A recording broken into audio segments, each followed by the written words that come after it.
Salut à tous, je suis Fred de la chaîne The Fred Ludo Game. J'anime cette chaîne, et soyez les bienvenus. Aujourd'hui, je vais aborder un thème que j'aime beaucoup, c'est Cthulhu, l'univers de Lovecraft. Et je crois qu'on est nombreux dans ce cas-là. Et je me suis posé une question. Est-ce que du côté des prix Templay, des gens avaient eu l'idée d'utiliser cet univers pour créer des jeux? Alors je suis parti faire un tour sur BGG et voir un petit peu ce que la communauté avait créé. Dans ma requête, j'ai marqué simplement Cthulhu PNP et j'ai ressorti à peu près une trentaine d'occurrences et je les ai toutes regardées. Mais je voulais pas me retrouver avec une course à la fermeture des portails, genre Horror à Arkham. J'ai recherché des jeux qui, par leur système ou leur mécanique, sortaient un petit peu du lot. Et j'en ai retenu 3. Malheureusement, pour ceux qui ne maîtrisent pas ou qui ont des problèmes avec la langue de Shakespeare, 2 d'entre eux sont en anglais, en effet. Sur BGG, le problème, c'est que beaucoup de jeux sont dans la langue de Shakespeare et non dans la langue de Molière. Généralement, il faut attendre que quelqu'un fasse une traduction, et c'est pas toujours le cas. Mais l'un d'entre eux est dans la langue de Molière, et ça va être une surprise. Alors le premier jeu est un jeu de Hal Eccles qui s'appelle Arkham Investigator. C'est sorti en 2013, et il a même été nominé au, je regarde mes notes, au Global Geek Best PNP en 2013. Et c'est vrai que c'est un très bon jeu.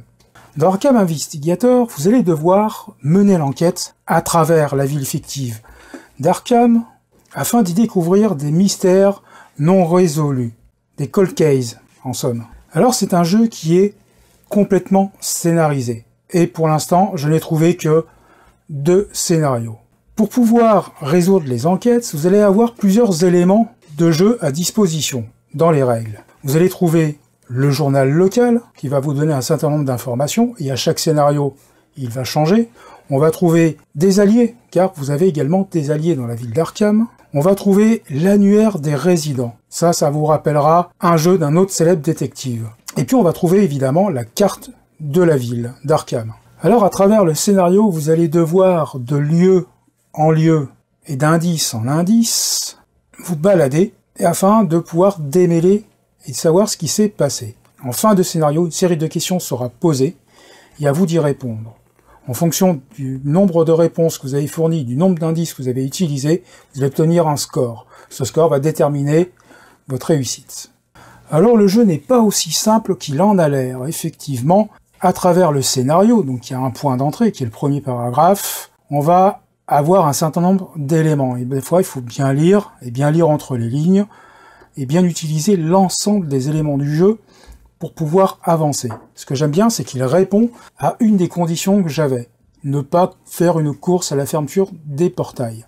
On est vraiment dans l'univers de Lovecraft, on est vraiment dans la ville d'Arkham, et c'est vraiment plutôt bien fait. Le matériel est très réussi, il est plutôt beau, et à la rigueur, ça serait bien si quelqu'un qui maîtriserait l'anglais beaucoup mieux que moi ait eu la bonne idée de le traduire.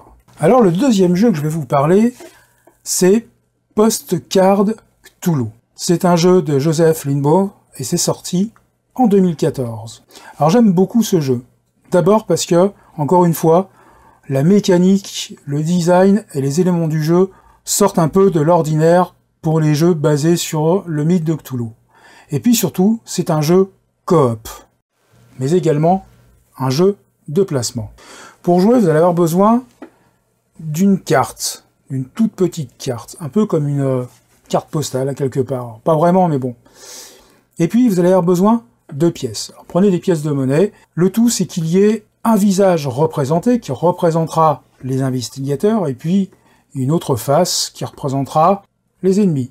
Alors le pitch de l'histoire est le suivant. Vous êtes des chercheurs dans une célèbre université fictive de l'univers de Lovecraft, et votre but va être d'éviter l'éveil du grand ancien Cthulhu. Bon d'accord, j'avais dit que je voulais pas de chasse au portail, mais bon. Alors le jeu est super simple.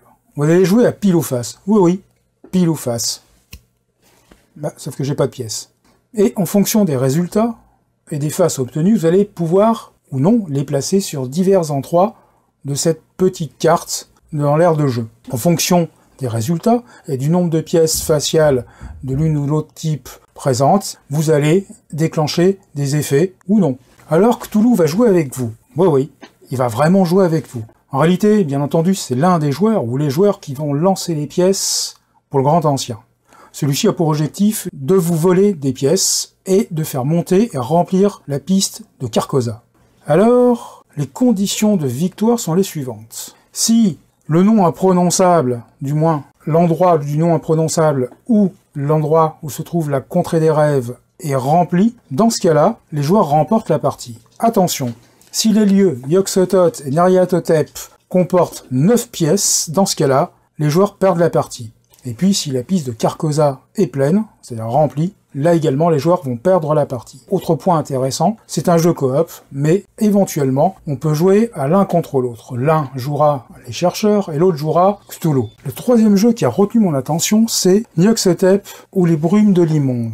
C'est un jeu qui date de 1988, il est en français, et c'était l'un des encarts de jeux et stratégie. Vous savez, rappelez-vous, je vous ai fait une vidéo, il y a le petit qui va apparaître, alors je sais plus s'il est là ou là, peu importe, mais je vous ai fait une vidéo concernant cette revue, ou du moins j'en parle. La mécanique fondamentale de ce jeu va rappeler, pour ceux qui connaissent, un autre jeu, La Fureur de Dracula. Là aussi, j'ai fait une vidéo, même deux, sur ce jeu. Je vous invite à redécouvrir en suivant le petit i qui va apparaître là ou là.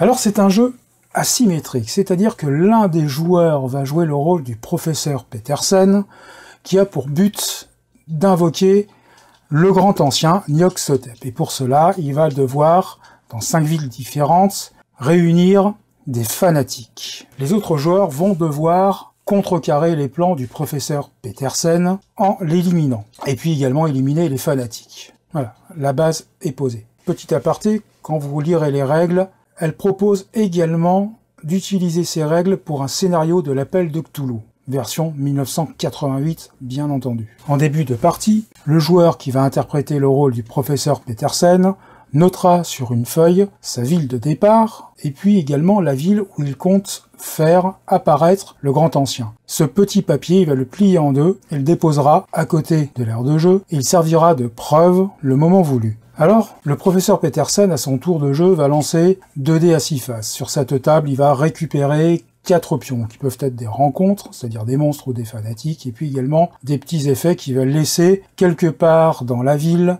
pour les joueurs adverses. Et bien entendu, à son tour de jeu, il va se déplacer secrètement sur la carte de la ville. En fait, il va tenir, tout comme la Fureur de Dracula, sur un bloc-notes, à la vue de personne, ses déplacements et si à tel endroit se trouve une rencontre ou non.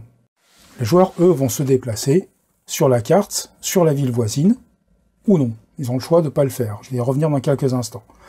Chaque fois qu'ils vont arriver dans une ville, le professeur devra leur révéler s'il est présent dans cette ville, ou bien s'il y a une rencontre, voire si par hasard il n'y aurait pas un grand ancien qui traîne dans le coin. Mais là, ça va se gâter. Alors les joueurs ont la possibilité de rester dans la ville où ils se trouvent afin de suivre des soins psychiatriques. Et oui, comme tout bon jeu sur l'appel de Cthulhu, ou du moins, pardon, sur Cthulhu et l'univers de Lovecraft, il va falloir gérer, bien entendu, la santé mentale. Ça, c'est un grand classique du genre. Et pour pouvoir récupérer des points de santé mentale, ils vont passer un tour dans la ville où ils se trouvent afin de soigner leurs petites folies qui sont apparues au fur et à mesure de l'enquête. Et puis, si par malheur la santé mentale devait tomber à 0, le joueur termine la partie et deviendra un fanatique, un de plus. Alors j'ai énormément lu jeux et stratégies et c'est vrai que j'avais un peu oublié ce jeu et j'ai eu plaisir à le redécouvrir. Je vous mettrai en lien dans la description où se trouve cet encart si vous voulez y jouer. Et vous verrez que malgré son grand âge, il reste super plaisant à jouer. Quant au professeur Petersen, j'ai pas eu de nouvelles depuis un certain temps. Alors en bonus, il y avait un jeu que j'avais rajouté dans la liste que j'avais bien aimé, du moins le concept. Le seul problème, c'est que j'ai bien trouvé les fiches, mais impossible de mettre la main sur les règles. Pour l'instant, ils sont plus disponibles. Je pense qu'en fouillant sur le forum de BGG, on devrait peut-être pouvoir mettre la main dessus, mais j'ai pas eu le temps de le faire, et si quelqu'un le fait, je veux bien qu'il nous mette le lien. Le jeu s'appelle CulBQ. Et qu'est-ce que je fais avec ça? Eh bien avec ça, on va faire de la cuisine. Effectivement, le jeu vous propose de récupérer et d'aller chasser des monstres de l'univers de Lovecraft, et de les cuisiner afin de préparer les meilleurs plats. Et ça, j'avais trouvé ça super original. Alors bien entendu, les monstres, ils vont pas se laisser faire, et il faudra également gérer votre santé mentale. Et oui, il n'y a rien de pire qu'un cuisinier fou. Alors je sais qu'il y a une deuxième version de ce jeu qui a été faite par un Brésilien, qui cette fois s'appelle, je vais regarder mes notes, j'arrive pas à le prononcer, mais je vous mets le lien également. C'est exactement le même jeu, un peu redesigné, mais là encore, pas moyen de mettre la main sur les règles. Et pourtant, l'idée d'aller chasser de la bestiole, de la banshee et un profond, pour en faire un plat et le servir à manger, moi l'idée me plaisait bien. Et ça, c'est vraiment dommage. Vraiment, je lance un appel. Si quelqu'un peut me sortir les règles de ce jeu, je suis vraiment preneur. Alors, si le monde de Lovecraft vous plaît et vous inspire et vous voulez en savoir plus, il y a cette excellente biographie, Lovecraft au cœur du cauchemar. Et je me suis pas trompé, c'est bien ça. C'est un très beau bouquin, très complet, sur l'univers de Lovecraft, sur le personnage, sur ses écrits, sur les fausses légendes, les vraies légendes, ses amis, ses ennemis, enfin bref, tout ce que vous voulez savoir pour Lovecraft, c'est là-dedans. Et il y a même une section sur les parutions. On va parler bien entendu du jeu de rôle, mais également de tout ce qui est sorti en BD. Et c'est vraiment, encore une fois, un super bouquin à posséder, bien entendu, impérativement. Et je vous mettrai également en lien les références du bouquin, entre autres son numéro de je sais plus quoi, afin de le retrouver.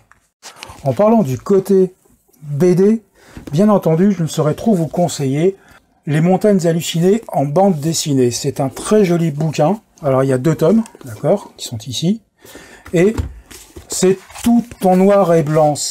Et c'est vraiment sympa. Et c'est voilà, on est parti de la nouvelle, on en a tiré 2 jolis volumes en bande dessinée. Moi, j'ai vraiment beaucoup aimé. C'est vraiment sympa. Alors, je vais arrêter là, parce que sinon, on va y passer un temps infini dans ma bibliothèque et ma BDtech. Je vais vous remercier une fois de plus de suivre cette chaîne. Elle grandit petit à petit, comme ma santé mentale qui, elle, baisse petit à petit. Je vois pas de quoi tu veux parler. Mais voilà, j'aimerais vraiment vous remercier, et bien entendu, n'hésitez pas à vous abonner. Mettez des pouces bleus, c'est super bon pour l'algo, ça me permet de remonter un petit peu et d'exister, naturellement. Allez, à bientôt. Et prenez soin de vous, et de votre santé mentale aussi.